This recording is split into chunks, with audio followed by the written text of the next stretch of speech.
गरीब साध साध सब नेक हैं, आप अपनी ठोरे।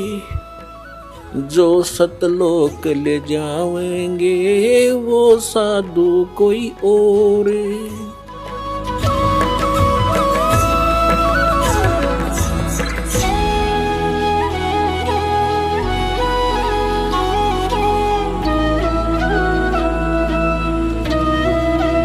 गुरु जी तुम ना भूलियो, चाहे लाख लोग मिल जाही,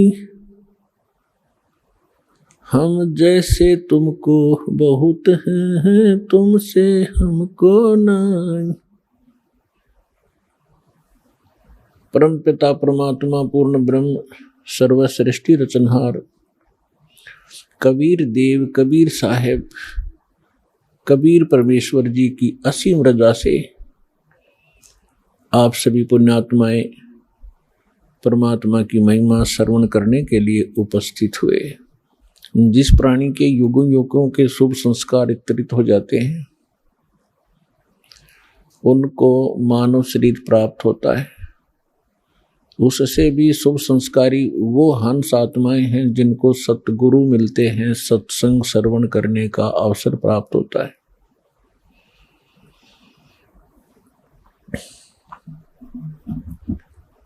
पुण्यात्माओं, आज तक हमें परमात्मा की ABC का भी ज्ञान नहीं था। हम कह भी अध्यात्म मार्ग का नहीं जान पाए, चाहे हम अपने आप को कितने ही विद्वान मानते रहे, चाहे हमने वेदों को कंठस्थ याद भी कर लिया, श्रीमद् भगवद गीता के सभी श्लोक भी हमने रट रखे थे,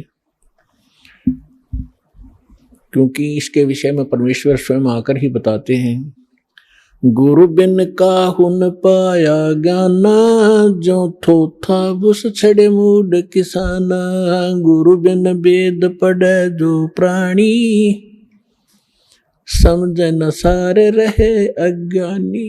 ओए होए, परमेश्वर ने 600 वर्ष पहले बताया था कि ये ऋषि महर्षि ब्राह्मण लोग, विद्वान संत मंडलेश्वर वेदों को कंठस्थ तो याद कर लिया, इनकी प्रभुता भी बनी हुई है। कोई चतुर्वेदी, कोई त्रिवेदी, कोई दिव्यवेदी के इन्होंने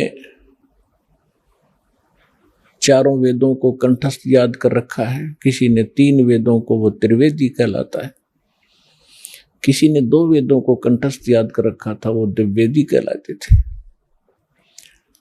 अपने आत्माओं, यहां परमात्मा कहते हैं कि प्रत्येक प्राणी, प्रत्येक आत्मा, जब से वो परमात्मा कहते हैं मेरे से बिछड़ी है, उसी के तुरंत बाद इसको एहसास हो गया है कि हमसे गलती हो चुकी है और हमारी कोई अनमोल वस्तु हमसे छीनी जा चुकी है और उसके बगैर हम रह नहीं सकते, उसके बगैर हम सुखी नहीं हो सकते। उसको अब हम परमात्मा कहते हैं। तो जिस कारण से इस आत्मा ने उस वस्तु को पाने के लिए एक भरसक प्रयत्न किया और अभी तक वो सशक्त प्रयत्न जारी है। उसके लिए उन्होंने जंगलों में जाना, राज त्याग देना भी उचित समझा। शरीर नष्ट हो जाए, गल जाए, तपस्या कर करके उन्होंने भगवान पाना ही चाहा पर नहीं मिला। उन्होंने चारों वेदों को कंठस्थ याद कर लिया, पढ़ने लगे थे परमात्मा को खोजने के लिए। फिर वो याद हो गए, क्योंकि पहले शांत स्वभाव के लोग होते थे, वर्तमान की हाहाकार नहीं थी। बार बार के रिपीटेशन से, आवर्ती से ये कंठस्थ हो जाते हैं। तो उन्होंने चारों वेदों को याद कर लिया और कोई भी कहीं बोलता तो वो तुरंत उसके अध्याय और मंत्र को तुरंत सुना देता, जिस कारण से वो प्रभुता प्राप्त हो गए। और जब प्राणी को प्रभुता प्राप्त हो जाती है, परमात्मा से कोसों दूर हो जाता है, क्योंकि जीव साहब नहीं हो सकता, परमात्मा ही साहब है। अब आप देखते हो हम कितने अज्ञानी हो गए। हम छोटी सी पोस्ट प्राप्त कर लेते हैं, यदि हम कोई सीधा नाम पुकारता है तो हमें दुख होता था, और हमें साहब बोलता तो हम प्रसन्न होते थे, छाती फूल जाती है। इस ज्ञान से पता चलेगा कि साहब क्या है और जीव क्या है। तो कहने का भाव यह है कि वो वेदों के कंठस्थ करने वाले इतने प्रभु बन गए, उनको ब्राह्मण कहने लगे। ब्राह्मण का अर्थ होता ब्राह्मण सोए जिन ब्रह्म पहचाना। ब्राह्मण सोए जो ब्रह्म पहचाने। ब्रह्म माने भगवान, परमात्मा को पहचाने। अपने आत्माओं यहाँ, क्योंकि ये दातम मार्ग है, पहली कक्षा के बालक भी आते हैं, तो ब्रह्म का अर्थ ये ना समझ लेना कि निरंजन ज्योति काल है, नहीं। ब्रह्म का अर्थ वैसे प्रभु होता है, भगवान होता है, राम कहो, साब कहो, ब्रह्म कहो। लेकिन जैसे हम पूर्ण परमात्मा कहते हैं, पूर्ण ब्रह्म कहते हैं, इसका मतलब कोई इनकम्प्लीट ब्रह्म भी है, लेकिन ब्रह्म शब्द पर्याप्त है परमात्मा के लिए। लेकिन यहां ये नकली प्रभु घने हो गए, तो इसलिए प्रभु की पहचान जिसने कर ली, ब्रह्म की पहचान जिसने कर ली, वो ब्राह्मण कहलाता है। दास अपने प्रवचनों में बहुत बार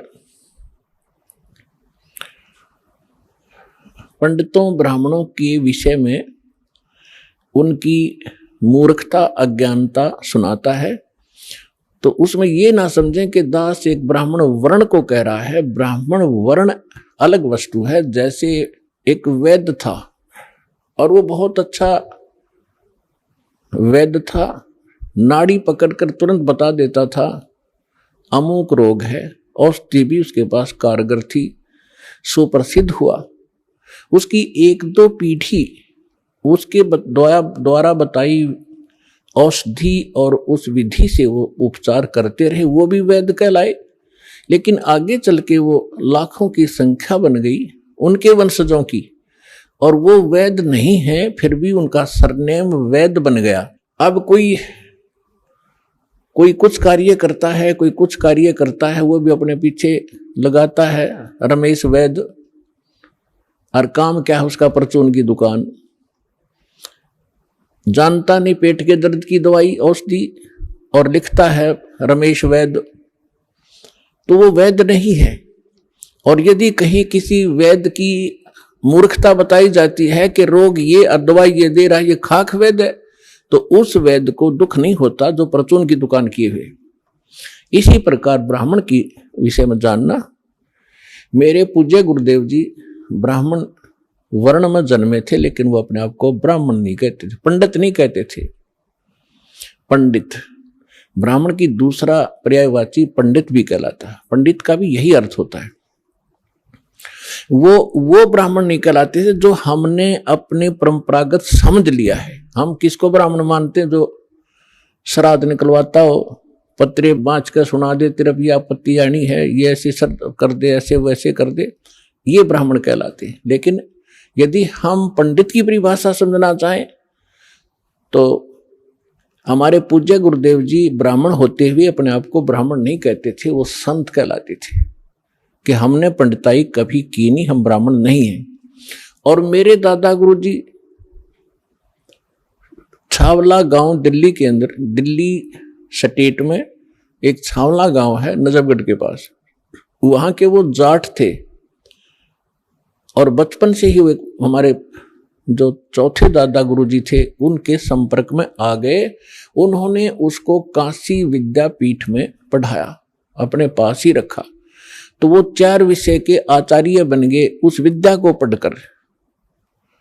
लेकिन उन्होंने पंडिताई की नहीं, फिर भी वो पंडित चिदानंद नाम से जाने जाते थे। और उनका आश्रम बना हुआ है जिला सोनीपत हरियाणा, तहसील खरखोदा के पास एक गोपालपुर गांव है छोटा सा, उसमें उनका आश्रम बना हुआ है। दास उसको बहुत बार देख कर आया है, उस पर लिखा है पंडित चिदानंद आश्रम, जबकि वो वर्ण में जाट थे।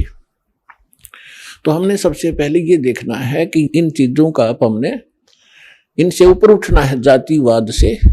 हमारी क्या जाति है? जीव हमारी जाति है। और मानव धर्म हमारा हिंदू मुस्लिम सिख ईसाई कोई धर्म नहीं है न्यारा। जब हम परमात्मा के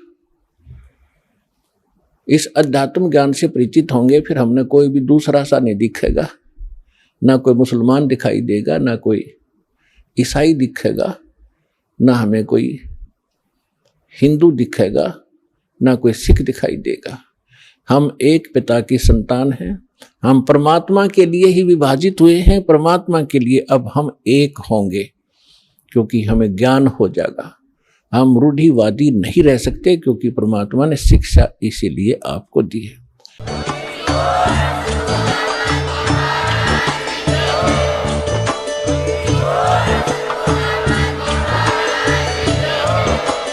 आप सुन रहे थे जगत गुरु तत्वदर्शी संत रामपाल जी महाराज जी के मंगल प्रवचन। अधिक जानकारी के लिए विजिट कीजिए हमारी वेबसाइट www.jagatgururampalji.org। संत रामपाल जी महाराज जी के शुभ आशीर्वाद से पूरे विश्व भर में 500 से भी ज्यादा नाम दीक्षा केंद्र हैं, जिन पर संत रामपाल जी महाराज जी द्वारा ऑनलाइन निशुल्क नाम दीक्षा दी जा रही है। अपने नजदीकी नाम दीक्षा केंद्र का पता करने के लिए संपर्क करें 8222880541।